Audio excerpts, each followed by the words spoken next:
I realized I was living to work and everybody around me was living to work. I literally felt like I was going to die. My breath was really shallow. I couldn't walk. I was literally holding on to a bus stop. I managed to put my bag over my shoulder so I wasn't leaving it on the floor for someone to grab it. Held on to the bus stop for dear life. And I thought, I might die. And in my head, I was like, nonsense, just pull yourself together. Sometimes we're aspiring to achieve certain things like, oh, I want to be a millionaire by 30. I want to do this. But then I started realizing like, yeah, I wouldn't mind being a millionaire, but is that really what I need to live the lifestyle that I actually want to live, Yeah. you know? And does it have to happen by the time I'm 30 or could it happen when I'm 40, 50? Like my perspective massively changed. We're too exhausted to enjoy our success. And I started to see, so everything we do for success is actually eroding our quality of life. Our relational environment, as well as our physical environment, has a huge impact on our nervous system because we don't just regulate ourselves, we co-regulate with other people. A lot of the personal development world focuses on mindset and doesn't realize that your mindset is influenced by your biology. So your nervous system has a massive impact on your psychology. Like, you're actually that girl. Love real women stories that help you grow? Hit subscribe and follow and let's level up together. Now back to the episode. Welcome, I'm Paula Oyinkan and this is the Paula Oyinkan Show, where our mission is to inspire women like you to become the best version of yourself at every stage of life. Today, I'm thrilled to be joined by the phenomenal Tamu Thomas. Tamu is a somatic specialist, a leadership coach, and she's author of Women Who Work Too Much. And do you know what? I feel like that's really the tip of the iceberg. So I'm excited to get into this conversation. Thank you for coming, Tamu. Thank you for having me. It's a pleasure to be here. Yes, we're excited to get into this because we've been having some good conversations already. We have. But I'm going to get you to pick a conversation card at first. Okay, let's have this one. So if you just read it and then answer the question. Oh, what is it? In what areas of your life are you still holding on to past versions of yourself? Ooh, that's quite a deep question. It is. I love these cards and I have a knack of pulling these cards. So you're asking me to answer this question? Yeah. At this moment in time, I am growing out of. So something I was holding on to previously was work that worked. It worked when it worked, but then it got to a point where it wasn't working anymore. But because I wasn't entirely sure, like I knew what the next step would be, but because I wasn't entirely sure about how it would work out and whether or not I would actually be able to make money from it, I was holding on to previous versions of work, which meant I had to hold on to previous versions of myself. And it was literally like the new version was like trying to fight its way out. It was exhausting. So I would say like work, I wrote Women Who Work Too Much because work is my Achilles. It's generally down to work. So trying to hold on to old versions of work that served a great purpose at the time, but are now obsolete. So how do you know when you've outgrown work? It feels draining, to be quite frank. So work that used to excite me, that I used to look forward to, I just found myself like looking at my calendar and thinking, oh gosh, I've got this again. And I was procrastinating a lot. So, I can procrastinate, but when I'm really passionate about something, I'm on it. And I just noticed that had gone and I was very irritable and there was just no joy. Like joy is one of my core values. It's one of the things I try to infuse into everything. And I also felt like I was playing small. And for me, that's really frustrating. I'm a growth-minded person. So when I meet people now, I'm really clear. If you're somebody that doesn't really have goals and stuff, it's unlikely that we're going to have an enduring relationship because I'm really into that kind of thing. And my goals didn't mean much. They weren't appealing to me. So that's what let me know. Mainly resentment and just frustration. Resentment towards yourself? Yeah, because it wasn't the people. It's got nothing to do with them. It is not. If you're working with people you've outgrown, it's not for them, it's for you. So it was very much, I was frustrated, but I was stuck in, I don't know exactly how it's going to pan out. So that controlling nature was preventing me. Because when you're growing, it's a real period of uncertainty. And when you're when you're somebody who's used to like knowing what the next step will be, not knowing can be very discombobulating. But for me, it was more of a risk to stay the same. It's just unfortunate. There were quite a few things going on at the same time. My book was published last year, so I didn't really understand what was going on. So yeah, holding on to something's expired is just bad vibes, basically. I really want to get into your story though, because I feel like you've been on quite a journey Yes. to get to where you are now. Yeah. And it seems like what you're saying is you were at a place where, I don't want to say you were going back into how you used to be. It but- was. Oh, okay. Yeah. Yeah. So, right. Let's go right back to the beginning. Yeah. So you were actually a social worker before you Yeah. do what you do now. Yeah. So how did you get from there to here? Burnout. Okay. Burnout. So I started to experience the beginning of burnout in 2009, but no one was talking about burnout then. We Okay. didn't know what it was. And I thought, oh, it must be my nutrition. So I went to see a nutritional therapist. Maybe I need to go to the gym. And the nutritional therapist, she comes from a psychotherapeutic background.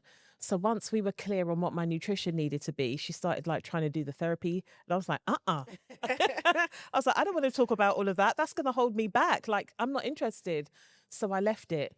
And over between 2009 to 2016, my symptoms just were getting worse. I would have a cold from like September to March, and it would peak with like sinusitis, laryngitis, bronchitis. I was always like, every year I would get the flu, and it just, that became my normal.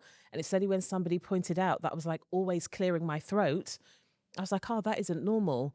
I would have headaches that would last for weeks. My And I was so goodness. busy doing what I was doing, I would just take painkillers and carry on with it.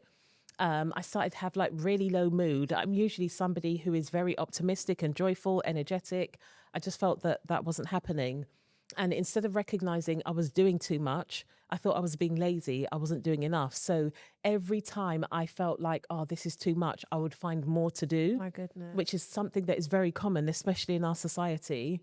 And so in 2016, by then I'd set up my own social work practice because I thought maybe it's because of the way I'm working. So if I work for myself, I'll have more control over what I'm doing. And the passion for the job just wasn't there as it was before. And I was coming off the tube, going to court, and it was a contentious court case, but I always had contentious court cases, so that wasn't it. And I literally felt like I was going to die. My breath was really shallow. I couldn't walk. I was literally holding on to a bus stop. I managed to put my bag over my shoulder so I wasn't leaving it on the floor for someone to grab it. Held on to the bus stop for dear life. And I thought, I might die. I thought about causing an ambulance. And in my head, I was like, nonsense, just pull yourself together. So I managed to go to court, gave evidence, smashed it. But when I got home, I didn't even call the GP because, you know, sometimes getting through to them is a nightmare. I went into the GP practice and made an appointment because I knew something was very wrong. And I'd had hints of that panic attack I'd experienced. I didn't even know it was a panic attack. But when I eventually got to see a psychologist, they explained that I was totally exhausted. It started to manifest as low mood. I left it. Then it started to manifest as what they described as a severe level of moderate depression. I left it. Then it morphed into anxiety. I left. And I didn't really leave it. I was joining a boot camp. I was eating this healthy food. I was doing all of these things. And then eventually my body was like, you cannot do this anymore. I am going to save you from yourself. As a radical act of love, I'm going to stop you in your tracks. So I thought to myself, I cannot go back to social work.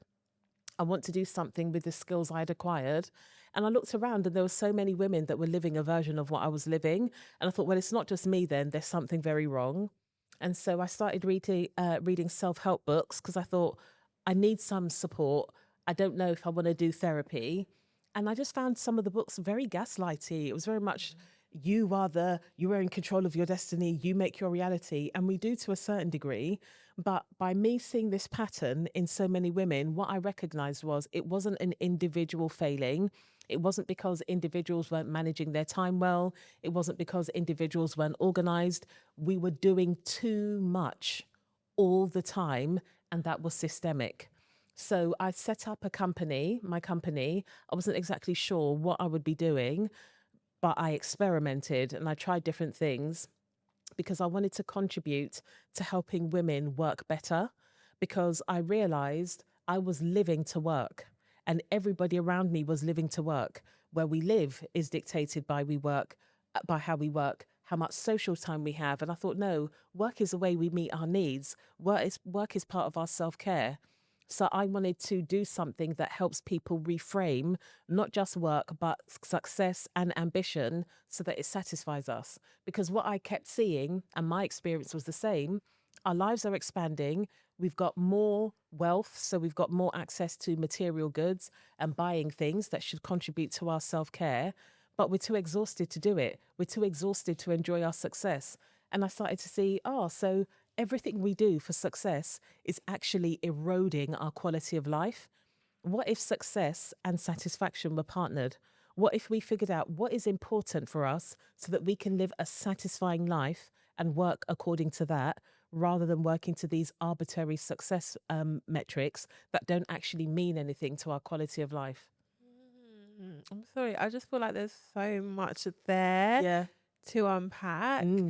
And I really do agree, because I think I've kind of gone through reflect. The thing is with me, I've never been somebody who's wanted to work for other people. And I don't mean to say that in the sense that if you're working for someone else, you're working too hard. Obviously, there's a way that you can navigate that. Yes. But for me, especially after having children, my perspective on what I wanted my life to look like changed. Yes. My idea of success changed as well. Because I think sometimes we're aspiring to achieve certain things like, oh, I want to be a millionaire by 30. I want to do this. But then I started realizing, like, yeah, I wouldn't mind being a millionaire, but is that really what I need to live the lifestyle that I actually want to live, Yeah. you know?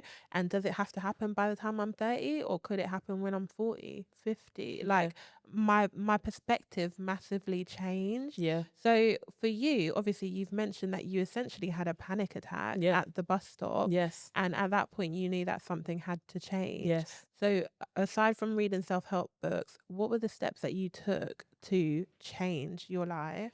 So I love words. You can probably tell I'm a bit of a yapper. And I like writing. I've always liked writing. So the first thing was journaling. And I had a little A5 journal that I had in my handbag. And when I noticed I was having like recurring thoughts that were very unhelpful, I would start to journal about them and write them down so that I could identify if there was a pattern. And I could also identify if there were things that were happening or interactions with people that precipitated like the very negative dialogue.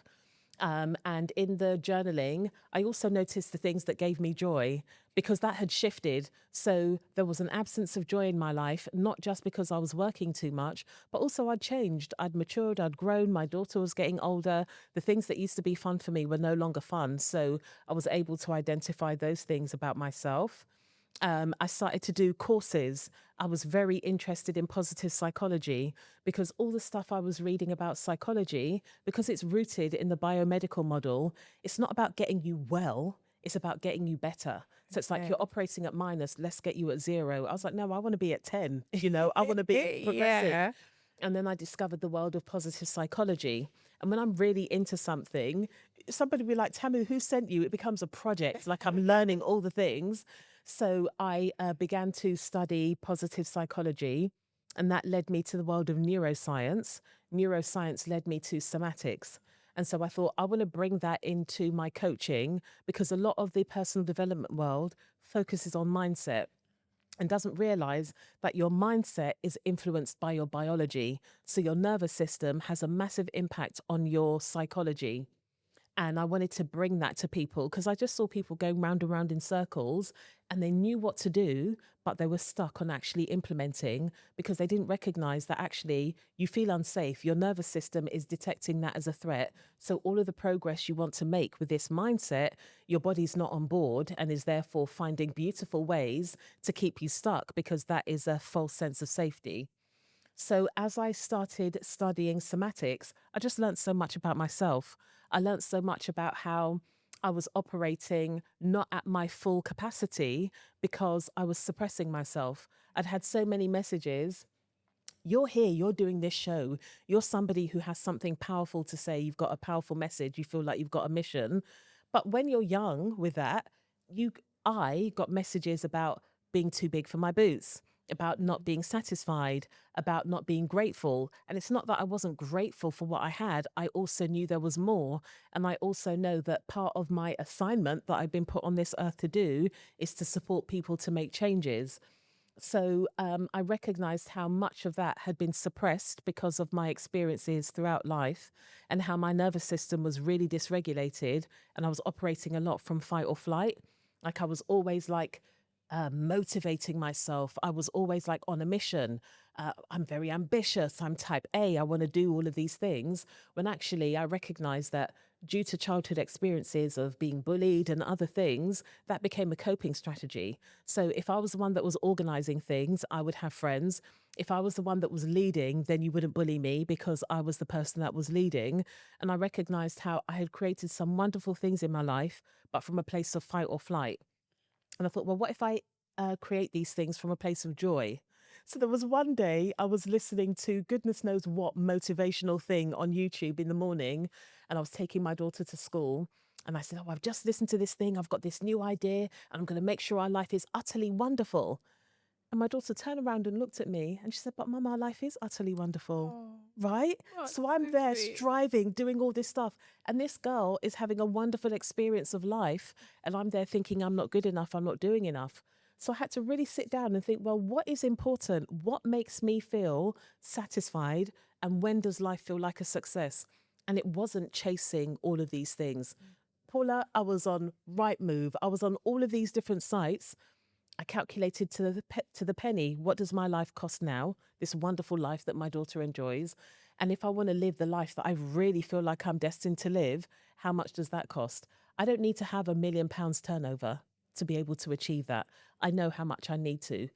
If I get to the £1 million, wonderful, I probably will. But it's not something I'm striving for, because what I'm striving for is a good quality of life. And I say to people all the time, my ultimate goal in this life is to be a well-rested woman. If it's going to be taking away from that, I don't want. I don't want it. Oh, I love that, because I do feel like with things like hustle culture, it puts pressure on you Big to time. try and like achieve certain things by Yeah. a certain point. Yeah. But I think this is why it's so important, like, to know what you want and to do self-reflection, because otherwise you are going to be easily influenced by the things that you see. Absolutely. And social media definitely like glorifies the good things that people are doing, the achievements that people have. But in reality, although maybe you follow these people who sold their business for X amount of millions of pounds at the age of 25, that is a real minority. But we see that so much. Yep. It seems like it's the majority, but it's actually not. And I think you've touched on so many good points. Like, first and foremost, certain mindsets that you had growing up because of what people were saying about your ambition, it shows how much the importance of the people around you are. Because if those same people were actually speaking life into what you were saying and into what you were doing, it's not going to be coming from a fight or flight place. Yes. It's going to be coming from a place of, oh, actually, no, I can do this because so and so said I can do it. Yeah. And actually, you know what? I don't want to make this all about me. I always try and like get as much as I can out of the guests here. But one thing, like my dad, when I was growing up, he always said to me, oh, you're going to do great things. And even at this age, I still think about that. And I'm like, oh yeah, like actually, my dad said that. So, and honestly, it really has played a big part in my life. And then, oh gosh, okay, I want to talk about the people that we're around. So that's number one, because I know you've spoken about like being around growth-minded people. And number two, talking about like regulating your nervous system, because this is something new that I learned about through you. So I'd love to touch on like, how do you actually regulate your nervous system, especially as women, because you know we go through different cycles. So first, let's talk about growth-minded people, and then we'll go into the nervous system. Growth-minded people are essential. My mum, similar to your dad, is a growth-minded person. If I say to my mum, I'm going to do something, she's okay, cool. How are we going to do it? Like there's no question. And so there was a study done. I can't remember if it was Harvard Business School or what. And it showed that in an office environment, if you sit within 25 feet of somebody who is lax, they're not like doing their work, they're not very productive, they're quite negative, they're always gossiping and criticizing, that impacts you. You have a 30% you are more likely to behave like that. The likelihood of you behaving like that, there's my grammar, increases by 30%. Whereas if you're sitting within that same distance of somebody who is growth minded, who is positive, and I don't mean toxic positivity, but they're solutions focused and they are there to be productive and do their work, your likelihood of being like that increases by 15%. Wow. So negativity has a very strong influence on us, not because there's anything wrong with us, but we have got an inbuilt negativity bias that is designed to support us. And so when we see the negative, we gravitate towards being hypervigilant about that and behaving in those ways because we've got a negativity bias. So we have to be very careful about the people we're around. We don't want people that are going to kind of gas us up and encourage us to be reckless and take risks that aren't going to pay off. But we need those people that are going to speak life into us. It's very important. And if you think about that within an office environment, within 25 feet in an office environment, you've got a 30% impact of negativity versus the 15%. Well, think about that, the people that you're around all the time, the people that you are on the phone to all the time, whether it's phone calls, voice notes, WhatsApp messages, the people within your home environment. So we have to be really selective about who we have around us on a regular basis. And it's not about, oh, I'm cutting this person off. That's really immature. But it's about making sure that people you have close, intimate relationships with, they're people that have got your back. And there are people who will say, no, actually, Paula, I don't think you're being fair. You've done all of these wonderful things. Here's the evidence that you can go off and do these things. And that is very regulating for your nervous system, because in those spaces, you're able to be authentic. People often talk about wanting to have relationships where they can be vulnerable and when they're having problems, they can talk to them. That's one thing. But to have a relationship where you can be proud of your achievements, where you can talk about your aspirations and you're met with that level of excitement and that level of support, that I find is even more rare, because when people aren't stretching themselves, you doing that, it becomes a threat to them. And it's not conscious, but subconsciously they find ways to bring you down to who they need you to be, who they want you to be. And then you're abandoning yourself, you're being dishonest with yourself, which is your nervous system's under threat then, because you yourself are not being honest with yourself. So, because we're going to be talking about the nervous system regulation, our relational environment as well as our physical environment has a huge impact on our nervous system, because we don't just regulate ourselves, we co-regulate with other people. Wow. Okay. So when we're small children, we're not born with the ability to regulate ourselves. We learn how to regulate or co-dysregulate from our main caregivers. So if you've been brought up in an environment that's chaotic, you're going to learn how to co-dysregulate. And then your nervous system, it's neutral. You give it the information to say you're used to chaos, it will just operate in that chaotic cycle. So peace now will feel like a threat.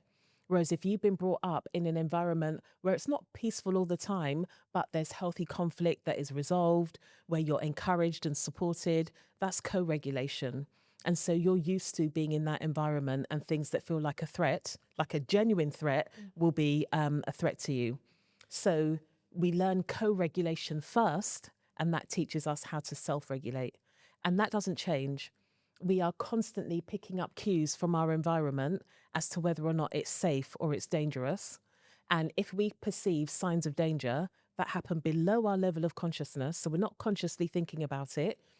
There was one day I was in a nail shop, and I didn't take my headphones deliberately. I was experimenting with myself. And I've got a thing about flies. And I noticed that I moved and I flinched. I didn't cognitively recognize that I had heard that fly buzzing. It's only when I saw it pass me. So our body, whether it's sight, smell, taste, touch, whatever, is constantly detecting whether or not we're safe in an environment, and it impacts how we're able to regulate ourselves. So who we're around, even our home environment, it's not about being clean freaks, but when we've got lots of clutter, that is subconsciously sending us signs of danger. So we've got to try as best we can. We don't have to have like a environment that's like this, but to keep it tidy, because that sends us signs of safety. And then there are things that we can do day in, day out. When we talk about nervous system regulation, people think it has to be some really complex thing. Actually, fundamentally, we're very simple beings. I was talking about this with your sister earlier on. We're very simple beings, but because our life makes out like everything should be complicated, we think it needs complex steps. It's things like on a very physiological level, making sure you're eating nourishing foods. I'm not saying don't have that pizza, but make sure that you're having nourishing foods. Make sure that you're staying hydrated, because even if we're slightly hydrated, it has an impact on our brain function. And when you're hungry or you're dehydrated, that's a survival state. So your physiology automatically goes into a state of survival. So you're not operating at your optimal. Same with sleep, making sure as best you can prioritize sleep. Now, I know there are plenty of people who'll be like, I've got small kids. We have to recognize we live in seasons. And if you've got small children, sleep, whilst it may be a priority, it's not a priority for your children, okay? Because when they've had a nightmare or whatever's happened in the middle of the night, you need to be able to attend to that. But once you get in out of that phase, like the trenches, as many of us refer to it, it's about making sure you're prioritizing good quality sleep. And if you can't, where can you have restful moments? So even just doing something like if you have had a meeting, whether it's virtual or in person, after that meeting, you can do this in an open plan office. You can do it at home. Literally give yourself 5 minutes, maybe take your shoes off, have your feet firmly on the ground, pay attention to your connection to the ground, your connection to the seat you're sitting on. If you can see that you're sitting really forward, invite yourself to sit back so that you can have a moment of relaxation. Your breath will probably naturally change, so you can give yourself some nourishing breaths. If you're in an environment where you've got a window and you can see the sky, have a look at the sky, because seeing that expanse sends signs of safety to our nervous system. If not, find something in your environment that looks attractive to you, and just take those moments to regulate yourself, to bring yourself back into your body, to give yourself some nourishing breath. If you do that after meetings, your body recognizes that you're going to do this thing that's going to consume a lot of your energy, but you're going to have a moment to regulate yourself, to bring back some calm. So those are little things we can do during our day: hydration, eating well, sleep if we can, restful moments. And even if you're having the most glorious 9 hours of sleep, still infuse those restful moments and form relationships with people that are supportive and allow you to be your most vulnerable self and also your most expansive self. All of those things will really help with regulating your nervous system. And they're things we don't have to pay money for. We don't have to go out of our way to be able to do. We can access that within our lives. And I'll add one more: walking. Yeah. If you can add walking, ideally daily, but on a regular basis, it will really help your nervous system. I love it. And very, very, very briefly, because we've got Yes. 2 minutes Okay. left. Why is it important to regulate your nervous system? Because it is the foundation for who you are and how you are. Everything we do, from our organs, from our ability to move, from our ability to think, our ability to relate to other people and love and care and be loved, it all starts with our nervous system. So it is if you imagine, it's like the soil of the environment. That soil grows the trees, the daisies, all of that kind of stuff. It is the foundation. So that is why it is very important. And if you buy my book, there is a chapter dedicated to getting to know and becoming your nervous system's best friend. If you are somebody who is very ambitious and you have got goals, understanding how your nervous system works is going to help you to get to those goals without running into boom and bust cycles and burnout every 2 minutes. Success does not have to rinse you out. I love that. I feel like that's a quote that I need to take and make a static image and put it next to this episode, because it's actually, I love that you said that, because I feel like we do have the mentality that we have to work hard. Obviously, hard work is required, but I think it's more about working smart than anything else. But we don't have enough time. I know. Don't worry, you're going to come back. I will, absolutely. It will be a longer episode for sure. But are you working on any projects, and how can people connect with you? You can find me on LinkedIn or Instagram. I'm my name there, Tamu Thomas. And at the moment, I am doing work with people who are service-based professionals, experts who want to get into thought leadership. So they want to be a keynote speaker, they want to be doing workshops, they want to have media opportunities.